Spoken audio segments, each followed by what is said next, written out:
Bom dia, irmãos, tudo bem? Sejam muito bem-vindos a mais uma aula de Escola Bíblica Dominical. Eu sou o Leandro e hoje eu quero falar com vocês de um assunto muito importante, muito atual, né? Que com certeza interessa a todos nós, que é o sofrimento. O sofrimento e como a Bíblia pode nos confortar durante o nosso sofrimento. Como a palavra de Deus nos tem uma palavra de esperança e de conforto no nosso sofrimento. Amém, irmãos?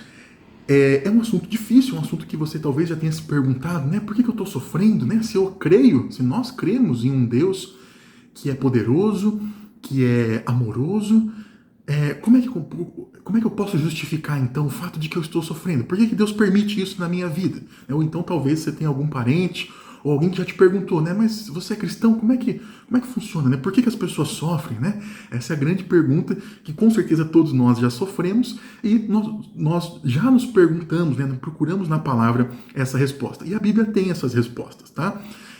Não é num lugar só, certo? Não tem na Bíblia um capítulo que você pode apontar e falar, lê esse capítulo, que aqui está toda a explicação que você precisa saber sobre o sofrimento. Não é bem assim que a Bíblia funciona, né? Mas eu creio que esse assunto, como tantos outros assuntos na Bíblia, são assuntos que tem sempre um fio da meada ali, alguns textos que você pode puxar, e puxando esse fio da meada, desenrola esse novelo e a gente acaba com uma resposta bem completa, né? Pegando pedaços de resposta que nós temos na Bíblia, em vários trechos da Bíblia, nós podemos fazer uma resposta bem completa que pode nos dar essa esperança, né? Pedro fala, em 1 Pedro, né, que nós temos que estar aptos para dar a razão da nossa esperança. E nós temos a esperança de dias melhores, de coisas boas, né, de um propósito no sofrimento, certo? Mas, meus irmãos, esperança sem razão ela é apenas uma ilusão, certo? Então nós temos que estar aptos a dar a razão da nossa esperança. Então é importante que a gente pense nesse assunto, né? Por que eu estou sofrendo, de onde vem o sofrimento e o que a Bíblia tem a falar sobre isso. A gente não quer esgotar o assunto do sofrimento na Bíblia, tá, pessoal? Eu só quero mostrar três aspectos interessantes que você pode, pelos quais a gente pode olhar para o sofrimento e que podem nos consolar. Três lições importantes que a Bíblia nos dá sobre o sofrimento e como nós podemos ser consolados. E nós vamos olhar hoje, então, a vida de três sofredores, um em cada três textos bem curtinhos da Bíblia, tá? E tirar uma lição de cada uma coisa bem rápida nessa nossa manhã. E antes de a gente entrar no texto, eu só quero fazer uma oração, tá? Vamos fazer uma oração? Senhor Deus, muito obrigado por esse dia, Pai. Pai, fala aos nossos corações, nós confiamos no Senhor e confiamos no poder da Tua palavra. Confiamos que o Senhor tem consolo, Pai, para nossas almas e que o Senhor pode nos confortar e que o Senhor tem um propósito no sofrimento, Pai. Nos ajuda a entender o que a Tua palavra diz e que seja a Tua palavra falando aos nossos corações. Perdoa os nossos pecados, nos transforma e nós estamos à disposição do Senhor para ser transformados. Pai, te glorificar com as nossas vidas, Pai, e sabendo mais da Tua palavra. Em nome de Jesus. Amém. Amém, irmãos?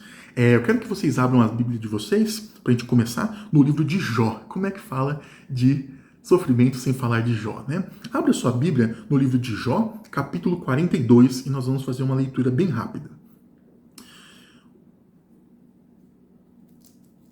Livro de Jó, capítulo 42, nós vamos ler o versículo 5. Né? É o finalzinho do livro de Jó, né? Nós só conhecemos a história do livro de Jó, vamos recapitular um pouquinho, mas vamos ler o versículo 5 do capítulo 42 de Jó. Jó falando, ele fala o seguinte: Eu te conhecia só de ouvir, mas agora os meus olhos te veem. Né? Jó 42, 5. Eu te conhecia só de ouvir, mas agora os meus olhos te veem. E a história de Jó, ela é bem conhecida por nós, né? Como é que funciona? Como é que era a história de Jó mesmo? Jó era um cara muito próspero e também muito temente a Deus, né? E um dia, Satanás fala para Deus: é lógico que Jó é um ótimo servo. Ele tem tudo de bom, ele tem prosperidade, tem uma família, né? E Deus fala: não, pode tirar essas coisas dele para você ver, né? Tira essas coisas dele que vamos ver o que acontece. E o que acontece é que Jó realmente sofre muito, ele perde os seus filhos, ele perde suas riquezas, ele perde sua saúde, né, que fica com feridas no corpo. E ele vem, e os seus amigos eles debatem sobre o sofrimento, né? Por que ele está sofrendo, o que aconteceu, o que ele fez, né? Qual foi o problema? Até que no final, Deus aparece para Jó, e Jó tem uma experiência com Deus, né? Jó é restaurado por Deus, e Jó fala essas palavras, né? Eu te conhecia só de ouvir falar, mas agora os meus olhos te veem, né? Então é uma história que nós conhecemos, né? No final Jó vai ser restaurado, ele vai ter suas riquezas restauradas, ele vai ter mais filhos, né? Nós cremos que hoje ele está com os filhos que ele perdeu também no céu, na eternidade com Deus. Então, é uma história com um final feliz, mas essa parte é muito interessante, esse finalzinho do livro de Jó, né? Nós conhecemos bastante esse capítulo, e uma coisa que talvez a gente não perceba, né, nesse capítulo que a gente já passou por tantas vezes, é que é o seguinte, pessoal. Deus, se você ler bem o que Deus fala, Deus começa a falar no capítulo 38 de Jó. E ele começa a dar a resposta de Deus, né, para Jó. E no capítulo 42 encerra-se o livro. Mas se você der uma lida depois com calma nos capítulos 38 até o 42, você vai ver que Deus, ele não explica o sofrimento de Jó. Né? Uma coisa que Deus não faz é explicar, é se explicar, né, o sofrimento de Jó. E Deus podia ter explicado, não podia, pessoal? Deus podia ter falado para Jó o seguinte: Deus podia ter dito para Jó, né, Jó, calma, Jó, deixa eu te explicar, porque eu queria mostrar como você, né, não eram suas riquezas que faziam você ser um servo bom e fiel, né, não era o fato de você ter uma família bonita que fazia isso, né? Jó, eu quero te explicar que eu vou te restaurar todas as suas riquezas, né? Eu vou te dar mais uma família, né? Vou restaurar a sua família, então calma, Jó, né? Então não precisa ficar preocupado, Jó. Deus podia ter falado isso para Jó, né? Deus podia ter falado: Jó, a sua história vai virar um livro que vai influenciar a vida de bilhões de pessoas lá na frente, né? Deus podia ter falado isso para Jó, mas Deus não falou. O que Deus fala? Se você ler, na verdade, se você ler o capítulo 38, 39, 40 e 41, a gente vê que o que acontece é que Deus faz um monte de perguntas para Jó, né? Deus mais pergunta do que responde. Já percebeu isso? Dá uma lida lá. Deus vai falar: Jó, onde você estava quando eu coloquei as estrelas no céu? Quando eu demarquei, né, as águas no oceano, Jó? Você consegue começar a imaginar quem eu sou para ter feito isso? Né? Como é que alguém pode fazer isso? Quem consegue domar os monstros do mar, as bestas da selva, né? Quem consegue? Olha para mim, Jó, olha só quem eu sou, né? E Deus fica perguntando essas coisas para Jó, né? Mas Deus não se explica para Jó. Isso é muito interessante. E mesmo assim, pessoal, Jó se sente confortado. Se você ler, você vai ver que Jó realmente se sentiu confortado, né? Deus, eu te conhecia só de ouvir, mas agora os meus olhos te veem, né? Jó teve uma experiência transformadora com Deus, mesmo Deus não explicando o sofrimento de Jó. Perceba que nesse momento, quando o Jó fala essa frase, ele ainda nem sabia que Deus ia restaurar suas riquezas, ele não sabia que Deus ia dar novos filhos para ele, né? Além dos que ele já tinha, que ele tem na eternidade.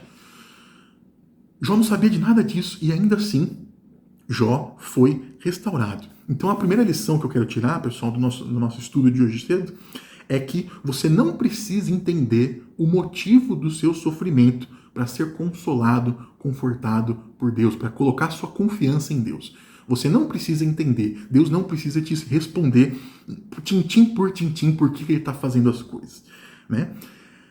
E, meus irmãos, isso é uma coisa surpreendente talvez para nós, né? Porque nós gostamos de explicação, né? Gostamos das coisas explicadas. Ah, entendi, agora sim, né?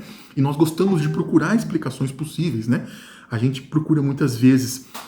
a gente vai ver os amigos de Jó falando coisas que a gente sempre fala, né? Não, é castigo. Não, você tem que procurar entender o que é, né? Para você pedir perdão sobre isso, né? É alguma coisa, você está em pecado, tem que ser alguma coisa assim, né? Nós gostamos até de buscar essa explicação em algum lugar. Mas o que o livro de Jó nos diz é que às vezes não tem essa explicação. E às vezes Deus não vai nos dar essa explicação. Ele não precisa nos dar essa explicação para nos consolar. E essa busca, às vezes, mais atrapalha do que ajuda.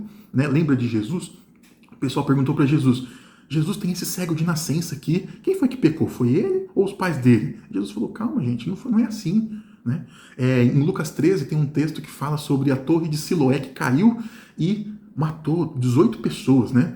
E aí Jesus está comentando essa notícia, ele fala: gente, vocês acham que essas 18 pessoas que morreram eram as piores pessoas de Jerusalém, por isso que elas morreram? Não é por isso, gente. Não é assim que funciona o sofrimento. Lógico que pecado e sofrimento têm uma relação muito próxima, né? Tem tudo a ver uma coisa com a outra, num sentido universal, né? Mas a gente não pode ficar procurando, né? Tentando relacionar esse pecado com esse sofrimento, esse pecado com esse sofrimento. A gente já viu que a Bíblia não é assim, né? Não funciona assim. Na verdade, isso mais atrapalha muitas vezes do que ajuda, porque as pessoas, né? já está se sentindo mal do sofrimento dela. Ela ainda se sente culpada pelo sofrimento, culpada, né? Todo mundo tem que se arrepender. Mas a gente não pode ficar colocando nas costas das pessoas e falando assim, ó, você está com esse sofrimento específico na sua família por causa disso, disso ou daquilo. Não é assim, né?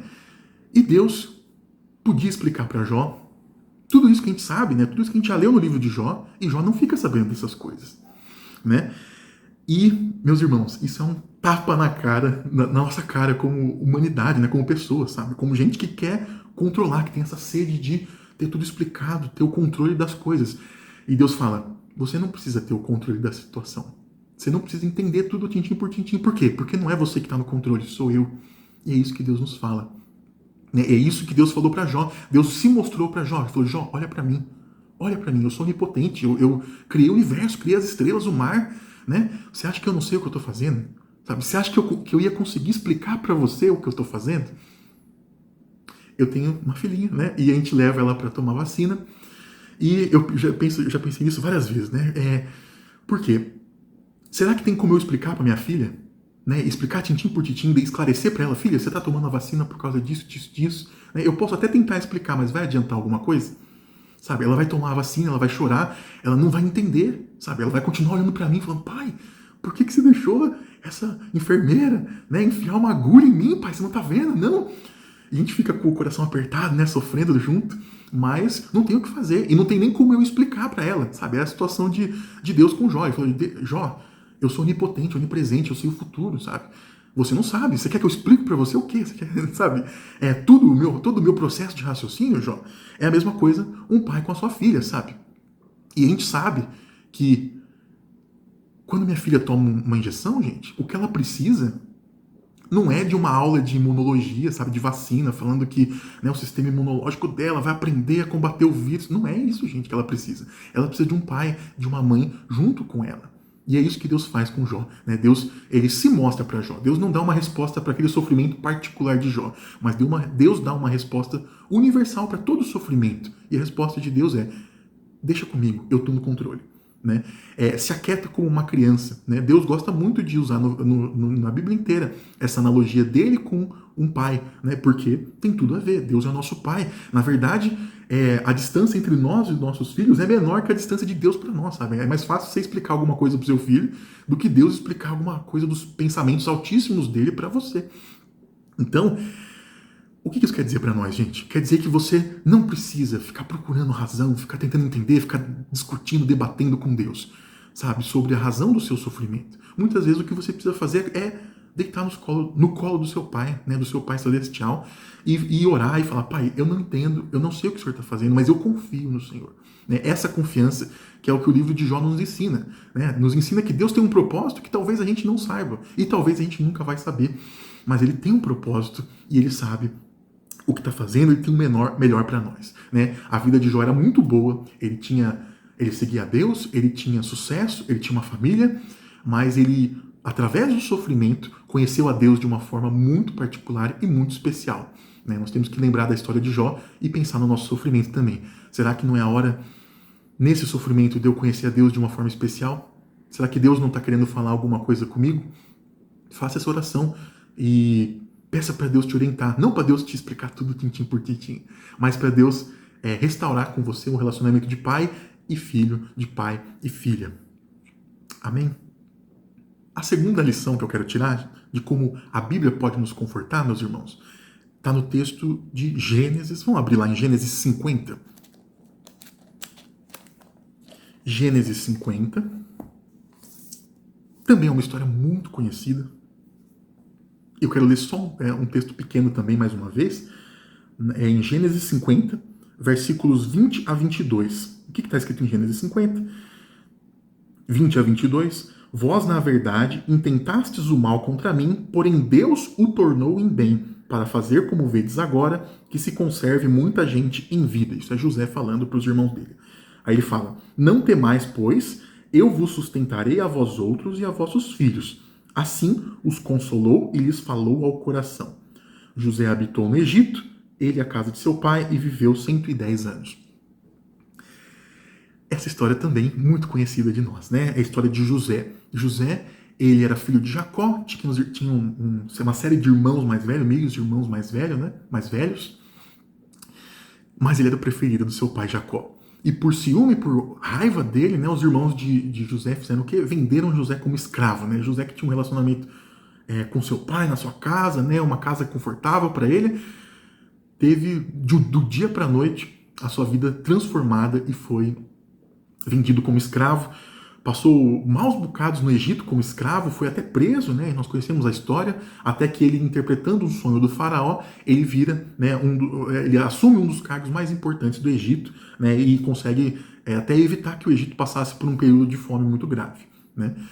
Nesse período de fome, que também englobou toda a região, ali não só o Egito, né, mas a região vizinha, o que aconteceu? Os irmãos de José, olha a coincidência, né? Jesuscidência. Não existe coincidência, existe Jesuscidência. Aprendi essa com o pastor Isaac. Né? O que acontece? Os irmãos de José vão para o Egito fazer o quê? Comprar comida, porque só lá tinha comida. Só lá tinha sobrado comida. E quem que eles encontram lá? José, né? Tem toda aquela reconciliação. E aí eles falam, José, nós somos aqui, nós te vendemos como escravo, nossa, o que a gente fez? Perdão, José. E aí o que o José fala? Vocês, na verdade, tentaram o mal contra mim, porém Deus o tornou em bem. Deus o tornou em bem. Essa é a segunda lição, meus irmãos. Deus pode transformar o mal em bem. Sempre. Deus sempre pode. Inclusive esse mal aqui que veio do pecado dos irmãos de José. Olha só, um mal que veio de pecado, né? A vida de Jó não teve a ver com pecado, não, né? O sofrimento de Jó foi um motivo um pouco diferente. Mas o sofrimento de José, a gente pode falar, poxa, começou ali naquela inveja dos irmãos dele, né? No ódio que os irmãos sentiam dele, certo? Um sofrimento motivado pelo pecado. E ainda assim Deus conseguiu pegar esse mal, transformar em bem. É isso que Deus pode fazer, gente. E Ele pode sempre fazer isso. Eu acho que a Bíblia nos deixa claro que Deus sempre pode transformar o mal em bem. Se você olhar tantos textos na Bíblia, né, que falam tudo coopera para o bem daqueles que amam a Deus, Romanos 8, Filipenses 1,6, né, Deus começou boa obra e é fiel para completá-la até o dia de Jesus Cristo na nossa vida. Deus tem uma obra na nossa vida e Ele é fiel para completá-la. Né? Então, está dizendo o quê? Que Deus tem um trabalho que Ele está fazendo na nossa vida, né? Que não termina, sabe? É um trabalho que continua. 2 Coríntios 4 fala que a nossa leve e momentânea tribulação que nós sentimos nessa vida, ela não se compara ao eterno peso de glória que ela está produzindo para nós na eternidade. Né? Então, está dizendo o quê? Que Deus pode transformar o mal em bem. Sempre pode transformar o mal em bem, certo? E é isso que o cristão tem que fazer, né? O cristão tem que olhar o quê? Nós, como cristãos, temos que aprender com José o quê, né? A olhar o final da história, certo? José, no meio da história, estava preso. José, no meio da história, foi acusado injustamente. José, no meio da história, foi vendido como escravo, foi esquecido na prisão. Mas no final da história, Deus tinha um plano. Deus tinha um plano e usou o sofrimento de José para uma coisa muito maior. Né, que foi bom para José, foi bom para os irmãos de José. Então, Deus tem esse poder, né, de transformar o mal em bem. Nós temos que olhar o que? O final da história, certo? O final da história. Todos nós, se você é cristão, você está destinado ao céu, sabe? Todo sofrimento vai acabar. Se você é cristão, o que você pode crer é que todo sofrimento vai acabar um dia. Né? E olha só que legal o que o texto fala, né? Deus não fala que o texto não fala que Deus contrabalanceou o mal com o bem, né? Deus não fala isso. Deus falou que o texto fala que Deus transformou o mal em bem, né? A palavra original tem o sentido de trocar, de substituir. Deus pegou o que era mal e transformou em bem. Olha só, então aí a gente tem uma resposta magnífica, né, sobre por que a gente sofre, porque Deus pode transformar o mal em bem. Ele sempre pode fazer isso. Meus irmãos, infelizmente, eu creio que existe, né, sofrimento em vão, sabe? Você pode sofrer em vão, mas não o cristão que tem a vida eterna. Não o cristão que nasceu de novo. Se você nasceu de novo, se você tem a esperança da vida eterna, aí você não vai sofrer em vão. Você tem que olhar para o fim da história. Por quê? Porque nós temos a eternidade, nós temos uma vida com Deus e nenhum sofrimento que a gente tiver nessa vida pode se comparar com isso. Sabe, meus irmãos? Né? Se você... A gente gosta muito de histórias de superação, né? Todo filme, nenhum filme começa bem, passa tudo bem e termina bem. Nenhum livro que você já leu começa bem, não acontece nada e termina tudo bem, né? Todo livro é o quê? É baseado em conflito, né? Todos os melhores filmes que a gente gosta, eles têm o quê? Tem conflito, tem tragédia às vezes, né? Tem problemas que precisam ser resolvidos, né? E esse é o tipo de história que a gente gosta. Por quê? Porque a gente gosta de ver as pessoas dando a volta por cima. É uma coisa que está dentro da nossa alma, né? Deus colocou na nossa alma isso. Mas tem uma coisa que a gente não gosta, é da gente passar por essas histórias, né? Tipo, deixa os outros darem a volta por cima, deixa eu não, né? Eu não, Deus, eu não. Mas Deus tem isso para nós. Deus tem isso preparado para nós. Ele tem uma história de superação preparada para nós. Se você é um cristão, nascido de novo, que vai para o céu, a sua história já é uma história de superação. Já pensou nisso? Por quê? Porque você era um pecador, você era caído, destinado à morte, né? E Deus morreu por você, olha só, né, que história, que reviravolta na sua história. Deus morreu por você, você está vivendo às vezes, está no meio da história, está sofrendo muitas vezes, mas você sabe que esse sofrimento vai acabar e que o final é feliz, o final da sua história é feliz. Então, se você é um cristão, a sua história já é uma história de superação, né? E é uma coisa que a gente tem que entender, gente. Deus tem o melhor para nós e Deus pode transformar o mal em bem, tá? Deus pode transformar todo o mal em bem. Ele tem esse plano para a nossa vida. Amém? Vamos falar da nossa última história, só para a gente terminar rapidamente, é uma meditação bem rápida. E a última história está em João 11. Vamos abrir lá, pessoal? João 11. Vamos ler dos versículos 32 ao 36? Essa história é a história da ressurreição de Lázaro, né? Lázaro havia morrido e Jesus foi lá conversar com Maria, né, e com Marta, foi para onde chegou onde Lázaro estava enterrado. Então, João 11, 32 a 36 diz assim: Quando Maria chegou ao lugar onde estava Jesus, ao vê-lo, lançou-se-lhe aos pés, dizendo: Senhor, se estiveras aqui, meu irmão não teria morrido. Jesus, vendo a chorar, e bem assim os judeus que acompanhavam, agitou-se no espírito e comoveu-se, e perguntou: Onde o sepultaste? Eles lhe responderam: Senhor, vem e vê. Jesus chorou. Então disseram os judeus: Vede o quanto o amava. Amém? E aí, lógico, né, depois, né, no versículo 43, Jesus chama em alta voz: Lázaro, vem para fora. E Lázaro vem para fora. Lázaro é ressuscitado. Né? Não podemos deixar essa parte da história de fora. Mas a lição que esse texto nos dá, uma das lições, né, tem muitas lições que nós aprendemos com a Bíblia, mas um dos confortos que esse texto nos dá no sofrimento é que Deus sofre conosco, meus irmãos. Deus sofre conosco. Né? Nós vemos aqui Jesus vendo o sofrimento, né, de Marta e de Maria e Jesus chorando com elas, olha só. Né? E isso é incrível, meus irmãos, porque quando a gente pensa que Jesus é o próprio Deus. Jesus é o próprio Deus. Ele é o Deus Todo-Poderoso. Ele é o Deus que pode fazer tudo. Né? Ele sabia que ele podia ressuscitar Lázaro, mas ainda assim, enquanto Lázaro estava morto, ele vendo as irmãs de Lázaro sofrendo, chorando, Jesus chora com elas, né? Jesus chora com elas. E Jesus, meus irmãos, é a face de Deus para nós. Né? No Velho Testamento ninguém podia ver a face de Deus, mas nós sabemos que Jesus é a imagem do Deus invisível, né? Colossenses 1 diz. Hebreus diz também, né, que Jesus é a expressão exata do ser de Deus. Então nós temos em Jesus a forma de ver a Deus. Né? E às vezes a gente lê esse texto e fica assim: nossa, mas por que Jesus chorou? Né? Jesus não ia curar Lázaro? Sabe? Aliás, será que Jesus não podia ter curado Lázaro à distância? Sabe? Por que ele deixou Maria e Marta chorando? Né? Por que ele não curou logo? Chegou lá e explicou para Marta, explicou para Maria o que ele ia fazer? Sabe? Por quê? Por que ele deixou elas sofrerem esse tempo? E o que a gente tem que entender, pessoal, é que o que Deus quer de nós, meus irmãos, o que Deus quer de nós não é uma vida de conforto, uma vida sem sofrimento, uma vida, né, estofada, né, uma vida num resort 5 estrelas. Não é isso que Deus tem para nós. Deus tem para nós uma vida de transformação, de virtude, de aprendizado, de crescimento e de relacionamento com Ele. Né? Então, Jesus podia ter curado Lázaro à distância? Podia, mas não era essa a ideia, gente. Se Deus tivesse curado Lázaro à distância, às vezes, se Jesus tivesse curado Lázaro à distância, Jesus não ia ter motivo para ter chegado lá, estado com eles, né? Estado com Maria, estado com Marta, estado com Lázaro. Já parou para pensar nisso? Né? Se Deus tivesse, se Lázaro não tivesse ficado doente, não tivesse sofrido, não tivesse morrido, né, eles não teriam aquele momento de encontro com Jesus. E é isso que Deus quer para nós. Deus não quer que a gente tenha uma vida confortável necessariamente, né? O objetivo de Deus não é que, sabe, é que a nossa vida seja confortável. É que nós tenhamos uma vida, sabe, de crescimento, de relacionamento, de virtude, né? Você também, nós entendemos isso, nós pais, né? Entendemos isso. Né? Você pode fazer a tarefa de casa dos seus filhos? Pode, você vai olhar lá umas contas de mais, bem fácil de fazer, umas contas de subtração, multiplicação. Você sabe fazer aquela tarefa. Por que você não faz, meu irmão? Por que você não faz a tarefa do seu filho? A tarefa de casa? Porque você quer que ele, mesmo que ele vá sofrer para fazer aquele lá, né? Que tem gente que sofre, né? Matemática, criança tem um trabalho para fazer uma conta de vezes que às vezes é muito simples para você.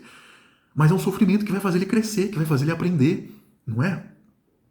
E você vai estar lá com ele, sabe? Você vai estar lá com ele com certeza, sabe? Para ajudar, para apoiar, para consolar, né?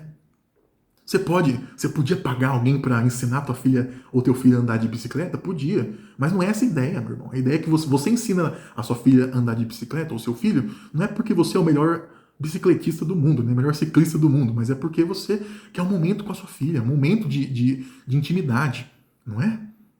Então é isso, meus irmãos. Deus muitas vezes nos permite passar por sofrimentos, passar por vales, porque Ele quer, né, um momento de intimidade conosco. E esse é o fim mais importante, né? Não é o seu conforto, não é o fim do sofrimento que é o mais importante, mas um relacionamento de amor com Deus. Um relacionamento nosso, íntimo e amoroso com o nosso Pai. Amém? Então a Bíblia, ela nos mostra que Deus tem um plano no nosso sofrimento. Né? Nós podemos estar confortados com a esperança de que Deus pode transformar o mal em bem. Mesmo que a gente não entenda o sofrimento, né, como foi o caso de Jó, nós podemos ser confortados e nós podemos entender também que Jesus e Deus sofrem conosco. Deus sofre conosco. E nós vemos isso, né, na pessoa de Jesus, né, que sofreu e passou muito pior do que nós já passamos e venceu a morte por nós. Né? Tem um ditado que diz que Deus não tem nenhum filho. Deus tem um filho sem pecado, mas não teve nenhum filho sem sofrimento. Nós vamos sofrer, meus irmãos, mas Deus está conosco no sofrimento. Deus tem um propósito no sofrimento. Nós podemos não saber qual é, mas nós podemos confiar em Deus e descansar no nosso Pai. E saber que nós temos um final feliz se nós somos cristãos, se nós somos nascidos de novo, se nós cremos em Jesus. E se você não crê em Jesus, se você não tem essa experiência ainda, essa certeza de salvação, né, de salvação gratuita que Deus nos dá, né, que não depende de você merecer. Se você não tem essa certeza, Deus cobra um posicionamento seu. E que você possa, hoje, conversar com Deus e colocar em dia a sua vida com Ele. Né, e falar, Deus, eu quero ter essa certeza, Pai. Eu quero olhar para as coisas e talvez não entender como uma criança que não entende o que o pai faz, não entende o que o pai trabalha, o que o pai sai de casa, vai, volta, faz isso, faz aquilo, leva em tal lugar. Ele não entende por que o pai faz as coisas, mas que confia no pai. Uma criança que confia no pai, mesmo sem entender. É assim que nós devemos ser. Não é à toa que Deus se chama de pai e nos chama de filhos, né? Porque nós somos filhos. E ele colocou essa analogia tão importante pra gente aprender, né? Como lidar com Deus. A gente lida com Deus na forma de filhos. Né? Então, o sofrimento distante de Deus, meus irmãos, ele pode ser em vão. Sofrimento sem salvação, sem redenção em Cristo, ele pode ser em vão. Mas em Cristo, com a salvação em Cristo, ele nunca é em vão. Seu sofrimento nunca vai ser em vão, meu irmão. Então, que você possa lembrar dessas palavras e se sentir confortado, né? Confortado por Deus, confortado pela sua palavra. E se lembrar sempre, né, de que Deus, ele é soberano. Né? Nós, muitas vezes, queremos ter o controle das coisas, mas não podemos. Mas Deus é soberano, ele tem o controle. Amém, irmãos? Vamos fazer uma oração e nós vamos encerrar. Senhor Deus, obrigado, Pai, por esse seu amor tão maravilhoso, Pai. Obrigado porque o Senhor tem um plano no nosso sofrimento e o Senhor nos ensina, Pai. Obrigado, Pai, porque o Senhor pode transformar o mal em bem, Pai. Mesmo as coisas que nós não entendemos, que parecem terríveis, nós sabemos que elas têm um final feliz, que o Senhor nos promete, Pai, que a Tua palavra mostra que elas têm um final maravilhoso, um final de triunfo, um final de vitória, um final de redenção, Pai. Nos ajuda a nos lembrar desse final e confiar no Senhor e nos dar um bom domingo, Pai, um dia abençoado e uma semana abençoada na Tua presença, Pai. E que nós possamos ser transformados por Ti e glorificar o Teu nome em todo o tempo. Em nome de Jesus. Amém. Meus irmãos, tenham um ótimo domingo, Deus abençoe e saudade de todos vocês. Vamos nos vendo por aí. Tchau, tchau.